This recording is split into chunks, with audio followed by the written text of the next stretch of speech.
Star Trek The Next Generation had a few alternate timeline / alternate reality episodes. One of the best things about these episodes were the visual tweaks that the showmakers made to the sets to really drive home the fact that these were in alternate realities.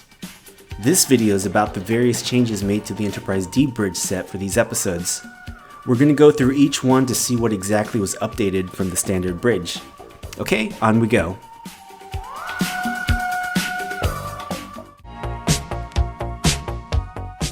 The first alternate reality bridge appeared in yesterday's Enterprise when the timeline was disrupted by the Enterprise C showing up. The Enterprise D here is a warship and the Federation is on the verge of defeat.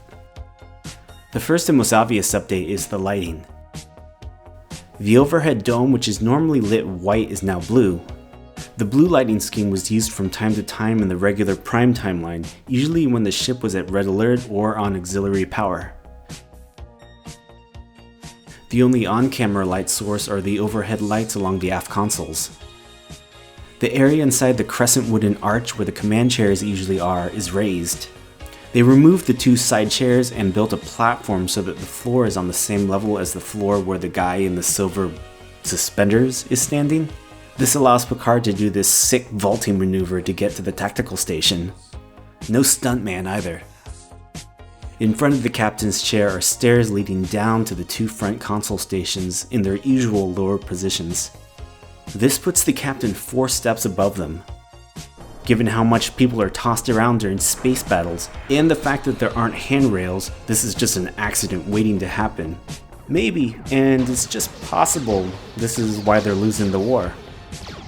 Beneath the wooden arch, they installed screens to close the gap that's usually there.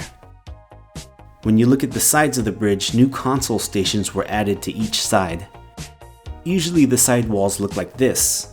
There's a row of access covers and a red alert lighting strip cutting through them. Here the upper covers are replaced with LCARS displays, and the lower half is replaced with these protruding covers. Then the entire area got this dotted trim. These new console stations were lifted from the seldom used Enterprise D battle bridge. These side consoles are positioned at the same level as the captain's chair, and you can see Picard walking across to get back to the center area. Elsewhere around the bridge, they inserted these grout-looking strip thingies between the wall padding. I'm assuming they were installed to keep the rocks from flying out. Oh shit, didn't work.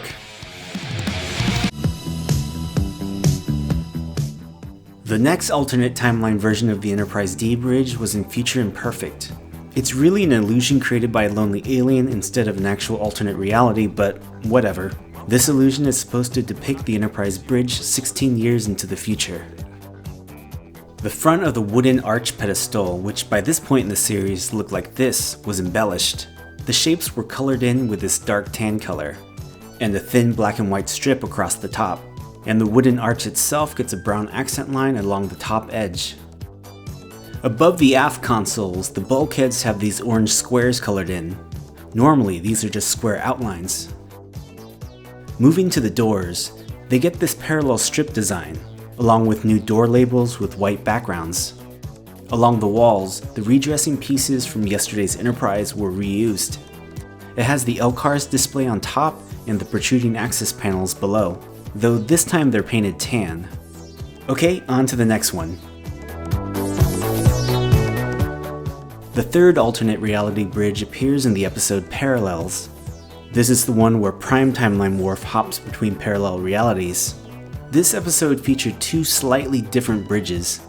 In the first version, the wooden arch is now red. Beneath it are frosted glass panels with these rectangle shapes. The center pedestal is silver and it has this silver box thing on it.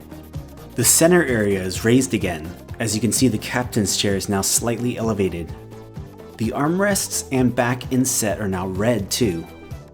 In the front, the ops consoles also get the silver treatment. These are normally tan. Later in the episode, when Worf hops to another alternate reality, further modifications appear. The captain's chair is moved further away from the arch pedestal, and the side command chairs are removed. There's also silver struts installed on each side of the captain's chair. Behind that, they have a Wesley Crusher installed, and a frosted glass readout panel with the ship's schematic on it. This time, the center platform extends out to the forward console stations. and these forward console stations are placed further apart to accommodate this. You can also see that this platform was only about one step high now. Below the view screen, this silver piece was added to match the modifications made to the arch. The side walls are also redressed with the same side panels from yesterday's Enterprise and future Imperfect. This time there aren't LCARS displays, but the lower bulky covers are the same, only painted red. They're also reordered to get this new inverted design. Okay, now on to the final alternate bridge. This final version represents an alternate future. The center area is raised again, this time by 2 steps. It also gets this new curve shape. The silver arch struts return from parallels, only this time they're painted tan. And the side command chairs are positioned farther out from the captain's chair. The walls receive the exact same redressing that we saw in parallels, though this time they're ordered in the same pattern from future Imperfect. The wooden arch remains wood, but it gets the parallels treatment. There's frosted glass beneath the center arch, and the center pedestal has the same redressing, this time only painted tan. The same thing goes for this thing beneath the view screen. It's the same one from parallels, only it's also painted tan to match the other redressing. The doors receive similar treatment from future Imperfect, but this time it has a lateral stripe along the door labels. In the aft, the controls get these tan pieces glued on. Further changes were made to the... Actually, that's it. We're done. So that's the video. As always, I'd like to thank these alternate reality weirdos for helping support the channel. Thank you so much for watching, and I'll catch you in the next video.